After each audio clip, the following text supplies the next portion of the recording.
Baik, uh, kita akan bertemu lagi pada pembelajaran statistik kali ini. Uh, Sekarang coba saya mengulang lagi kembali pada materi kita tentang beberapa pengertian dasar dalam statistik. Itu yang pertama adalah populasi dan sampel.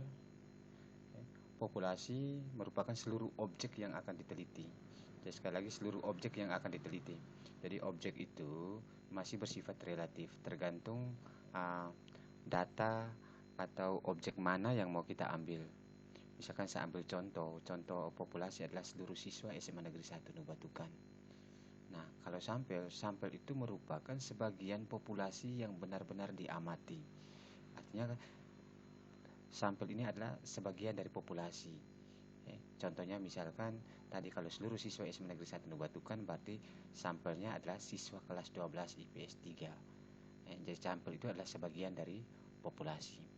Nah, setelah kita melihat beberapa istilah dasar dalam statistik, yaitu populasi dan sampel, sekarang kita belajar lagi beberapa pengertian dalam statistik, yaitu yang pertama tentang datum dan data, data kualitatif, data kuantitatif, serta data cacahan dan data ukuran.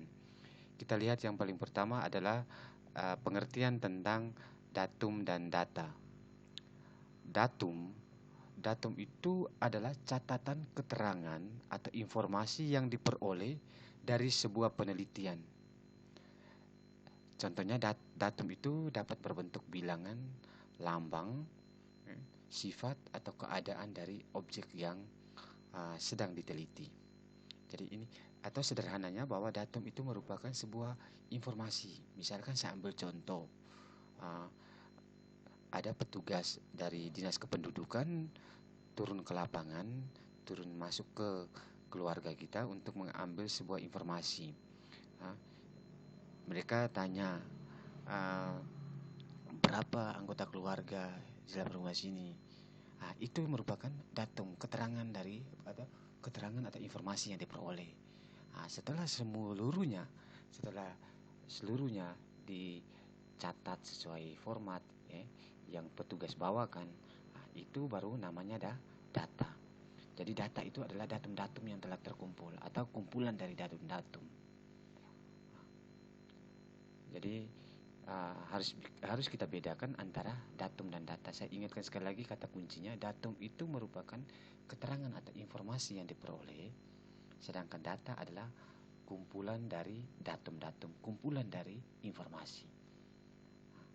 Terus yang kedua, data kualitatif dan data kuantitatif. Data kualitatif adalah data yang menunjukkan sifat atau keadaan objek. Contoh, kurang, sedang, baik, dan sangat baik. Misalnya biasanya sering kita temukan dalam nilai rapor kita. Misalkan nilai 90 keterangannya A. Keterangan A itu menunjukkan predikat sangat baik. Jadi kualitatif ini menunjukkan sifat atau keadaan suatu objek. Misalkan menunjukkan kualitasnya. Itu kualitatif, itu menunjukkan kualitas. Itu kata kuncinya. Sedangkan data kuantitatif adalah data yang menunjukkan jumlah atau ukuran objek dan disajikan dalam bentuk bilangan-bilangan. Misalkan contohnya tadi kuantitatif, misalkan kita punya nilai dalam raport ada nilai 90. Itu dalam bentuk bilangan-bilangan. Contohnya seperti itu.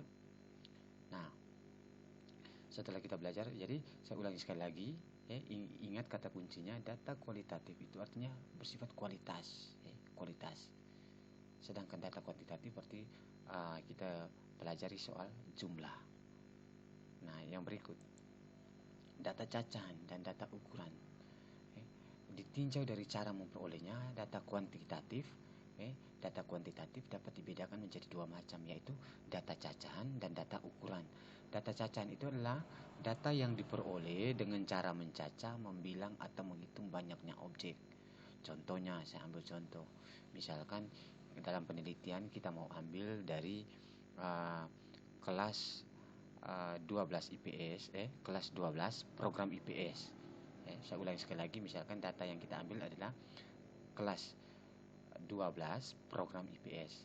Berarti yang menjadi data cacahan di sini adalah 12 IPS 1, 12 IPS 2, dan seterusnya sampai 12 IPS 6. Berarti kita dengan cara mencaca atau membilang.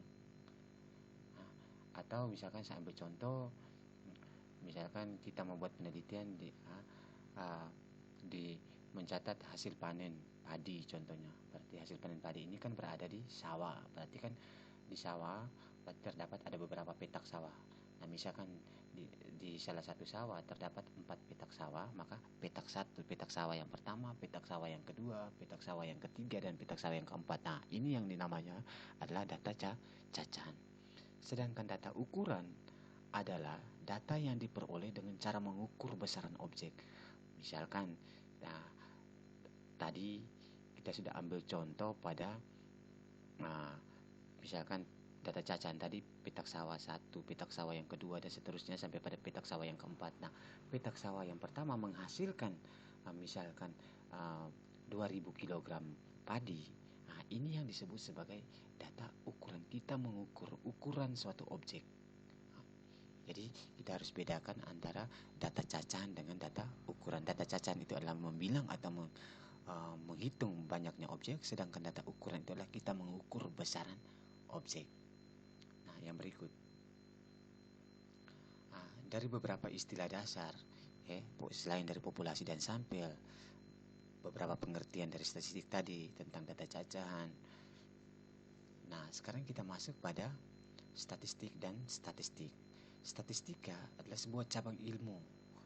Jadi ini merupakan sebuah ilmu pengetahuan dari matematika yang mempelajari cara-cara mulai dari mengumpulkan, menyusun data, mengolah data, serta menyajikan data dalam bentuk kurva atau diagram, sampai kita menarik suatu kesimpulan. Sebelumnya saya sudah menjelaskan bahwa kalau kita menarik kesimpulan akhir tanpa data itu sia-sia. Jadi harus dari kita mengumpulkan, menyusun, mengolah, serta menyajikan. Baru yang terakhir adalah kita menarik kesimpulan atau menafsirkan parameter dan menguji sebuah hipotesa atau dugaan yang didasarkan pada hasil pengolahan data. Nah, dari hasil pengolahan data suatu kumpulan data diperoleh sebuah ringkasan data. Ringkasan data ini yang disebut sebagai statistik. Jadi ada perbedaannya. Jadi sederhananya bahwa statistika itu adalah ilmu pengetahuan yang kita dapatkan untuk mempelajari data statistik. Sedangkan statistik sendiri itu adalah ringkasan data. Nah, kita masuk yang berikut. Selain dari beberapa istilah, dari data yang kita peroleh tadi, beberapa informasi. Nah, bagaimana kita menyajikan data-data yang kita peroleh tadi ke dalam bentuk diagram dan tabel. Jadi nanti dalam diagram, menyajikan data dalam bentuk diagram itu ada tiga jenis diagram, yaitu diagram batang, diagram lingkaran, dan diagram garis. Nah, dalam diagram batang tersendiri itu ada dibagi lagi diagram batang majemuk, diagram batang bertingkat, dan diagram batang tunggal. Diagram batang majemuk itu munculnya seperti ini, diagram batang majemuk. Jadi ada beberapa diagram atau bisa saja dia saling berimpit. Itu contoh-contoh seperti ini. Misalkan saya ambil contoh di sini adalah grafik kasus corona di sejumlah beberapa negara. Ini namanya diagram batang majemuk. Ini misalkan ada ini kasus, misalkan di sini misalkan negara Indonesia, misalkan ODP-nya sekian, yang sembuhnya sekian, meninggalnya sekian. Contoh-contoh seperti itu. Diagram batang bertingkat berarti dibuat sekaligus, bertingkat. Ada kasusnya, misalkan di sini keterangan kasus barunya di warna hijau. Nah, PDP perhariannya ini. Kita lihat, perhatikan. Kasus barunya 395 yang warna hijau, sedangkan PDP hariannya yang warna merah. Artinya dijadikan dalam satu diagram batang. Sekarang kita perhatikan diagram garis. Nah, ini yang contoh-contoh diagram garis. Diagram garis artinya dibuat seperti ini. Ini contoh diagram garis. Sedangkan diagram lingkaran itu dibuat seperti ini, lingkaran. Ingat baik-baik, di dalam diagram lingkaran itu dibagi. Kalau misalkan menyajikan data dalam bentuk persentase, berarti dalam sebuah lingkaran itu besar persentase secara keseluruhan totalnya itu adalah 100%. Sedangkan kalau misalkan datanya yang disajikan dalam bentuk diagram lingkaran terus ukurannya dalam bentuk derajat, berarti total secara keseluruhan dalam diagram lingkaran itu adalah 360 derajat jika disajikan dalam bentuk derajat. Saya ulangi sekali lagi, jika dalam sebuah diagram lingkaran kalau datanya disajikan dalam bentuk persentase, berarti total secara keseluruhan dalam sebuah lingkaran itu adalah 100%. Kalau disajikan di dalam bentuk diagram lingkaran, kalau disajikan dalam bentuk derajat, berarti total secara keseluruhan berarti sama dengan 360 derajat. Nah, sekarang kita perhatikan yang berikut. Tabel distribusi frekuensi. Misalkan disajikan dalam bentuk tabel distribusi frekuensi. Sedangkan yang tadi sebelumnya kita sudah belajar tentang disajikan dalam bentuk diagram. Sehingga ada beberapa diagram, tadi diagram batang, diagram garis, serta diagram lingkaran. Nah, sekarang kalau misalkan disajikan dalam bentuk tabel distribusi frekuensi. Tabel distribusi frekuensi sendiri itu dibagi menjadi dua jenis, yaitu tabel distribusi frekuensi tunggal dan tabel distribusi frekuensi berkelompok. Nah, kita belajar yang paling pertama adalah tabel distribusi frekuensi tunggal. Misalkan saya ambil contoh, ini tabel distribusi tunggal. Misalkan nilai itu biasa dalam matematik itu dalam statistik dilambangkan dengan XI, artinya nilai keberapa. Sedangkan turus, sedangkan yang terakhir adalah frekuensi. Misalkan nilai 5, berarti frekuensinya sebanyak 3, berarti kisah kasih itu turus. Ini turus. Lambang ini namanya turus. Ini yang sering kadang-kadang kita jumpai dalam perhitungan surat suara. Di TPS mereka sering menggunakan turus. Kadang-kadang selama ini kita gunakan tetapi kita tidak tahu bahwa itu namanya turus. Sehingga dalam statistik lambang seperti ini, lambang garis seperti ini biasanya 3. Aturannya bahwa kalau ketika frekuensinya sudah mencapai 5, berarti garis 4 harus dipalang 1. Misalkan di sini ada nilai 6, frekuensinya ada 10 orang, maka dikasih turus seperti ini. Ada 2 kali palang, 12, 2 kali palang, garis double 2.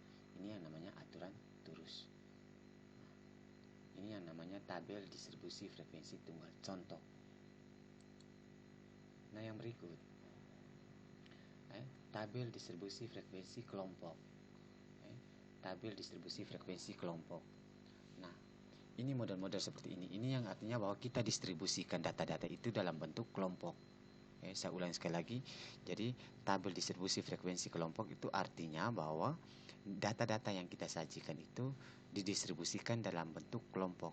Misalkan di sini kita lihat pada contoh tabel ini, tabel 1.4 ini, nilai misalkan rentangan nilainya 31 sampai 40, 41 sampai 50 dan seterusnya sampai pada yang terakhir adalah rentang nilai dari 91 sampai 100 dengan nilai tengahnya ada 35,5, 45,5 dan seterusnya sampai 95,5 dengan turusnya berdasarkan frekuensi. Kalau misalkan turusnya 4 berarti kita frekuensinya juga 4. Jadi turus berdasarkan frekuensi dan seterusnya. Nah, sekarang kita harus kenal unsur-unsur yang terdapat dalam tabel distribusi frekuensi berkelompok. Nah, yang pertama kita lihat kelas. Mana yang namanya kelas?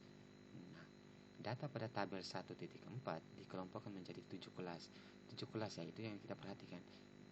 31 sampai 40, 41 sampai 50, 51 sampai 60 dan seterusnya sampai 91 sampai 100. Ini yang namanya kelas. Jadi terdapat 7 kelas.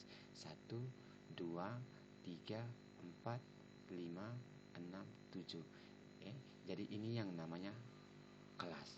Jadi unsur yang terdapat dalam tabel frekuensi kelompok, unsur yang paling pertama ini yang dinamakan kelas, sehingga bisa bedakan. Saya ulangi sekali lagi, 31 sampai 40, 41 sampai 50 dan seterusnya. Ini jadi sehingga terdapat jadi banyaknya kelas di sini ada 7. 31 sampai 40 dan seterusnya sampai 91 sampai 100. Ini yang dinamanya kelas. Nah, batas kelas.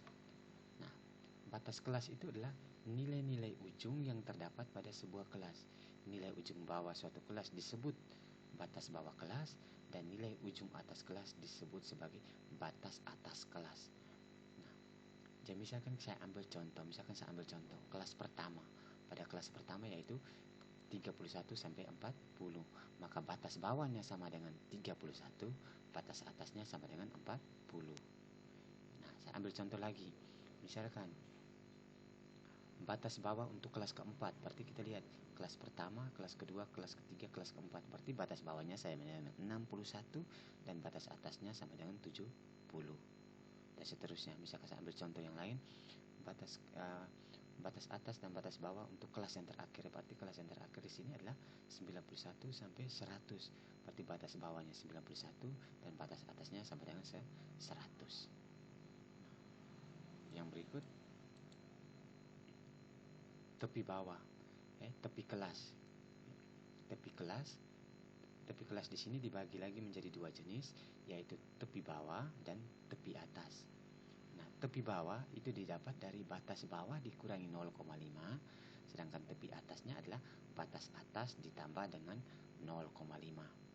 Saya ulangi sekali lagi, tepi kelas itu dibagi lagi menjadi dua, yaitu tepi bawah dan tepi atas. Tepi bawah didapat dari batas bawah dikurangi dengan 0,5 dan tepi atasnya didapat dari batas atas ditambah dengan 0,5. Nah, misalkan kita ambil contoh. Kita ambil contoh. Misalkan kita lihat pada kelas yang pertama 31 sampai 40. Nah, 31 sampai 40 sekarang kita mau tentukan tepi kelasnya. Ingat sekali lagi saya tekankan bahwa tepi kelas beda dengan batas kelas. Kalau batas kelas berarti nilai ujung-ujungnya. Batas bawahnya 31, batas atasnya 40. Tetapi tepi kelas, untuk menentukan tepi kelas berarti tepi kelas bawah, tepi bawahnya didapat dari batas bawah yang 31 dikurangi 0,5. Sedangkan tepi atasnya, batas atas 40 ini ditambah dengan 0,5. Jadi, misalkan kita mau tentukan tepi kelas untuk kelas yang pertama, maka 31 dikurangi dengan 0,5. 31 dikurangi dengan 0,5, maka tepi bawahnya sama dengan 30,5 untuk kelas yang pertama. Sedangkan tepi atasnya 40 ditambah 0,5, makanya tepi atas untuk kelas pertama sama dengan 40,5. Misalkan saya ambil contoh, misalkan tepi atas untuk kelas yang ketiga. Tepi atas untuk kelas yang ketiga, kelas ketiga batas bawahnya 51, batas atasnya 60. Maka tepi bawahnya sama dengan 50,5, tepi atasnya sama dengan 60,5. Nah, saya ambil contoh lagi yang misalkan saya ambil tepi atas untuk kelas yang terakhir. Kelas yang terakhir 91 sampai 100. Misalkan tepi atasnya 100,5, tepi bawahnya 90,5. Dan seterusnya. Misalkan saya ambil kelas yang kelima, maka tepi atasnya 80,5, tepi bawahnya 70,5. Itu yang kita harus bisa bedakan antara batas kelas dengan tepi kelas. Kita lihat yang berikut, panjang kelas. Panjang kelas atau biasa disebut dengan interval kelas. Panjang kelas mempunyai panjang yang sama untuk setiap kelas. Maka panjang kelas merupakan selisih antara tepi atas dengan tepi bawah. Atau sederhananya bahwa panjang kelas itu didapat dari tepi atas dikurangi tepi bawah. Nah, sekarang saya ambil contoh. Sekarang kita mau tentukan panjang kelas. Berarti panjang kelas kalau mau sederhananya, kalau tidak menggunakan konsep yang tadi, berarti sederhananya berarti dihitung misalkan 31 sampai 40. Berarti startnya bukan dari 32, berarti 31, berarti 31, 32, 33 dan seterusnya sampai 40. Berarti panjang kelas untuk seluruh kelas selalu sama. atau disebut interval kelas selalu sama dari kelas pertama sampai kelas terakhir. Misalkan 31 sampai 40 harus dihitung 31, bukan startnya dari 32. Maka panjang kelasnya sama dengan 10 kalau kita perhatikan. 31, 32, 33 dan seterusnya sampai 40. Berarti panjang kelas untuk setiap kelasnya selalu sama, yaitu 10. Itu untuk panjang kelas. Sedangkan yang terakhir adalah titik tengah kelas. Nah, titik tengah kelas itu didapat dari batas bawah tambah batas atas dibagi 2, atau setengah dari batas atas tambah batas bawah. Contohnya, misalkan saya ambil contoh, misalkan titik tengah kelas, misalkan titik tengah kelas untuk kelas yang pertama, berarti 31 ditambah 40 dibagi 2, berarti dapatnya 35,5. Atau contoh yang berikutnya, 41 tambah 50 dibagi 2, dapatnya 45,5. Itu yang untuk mendapatkan titik tengah kelas.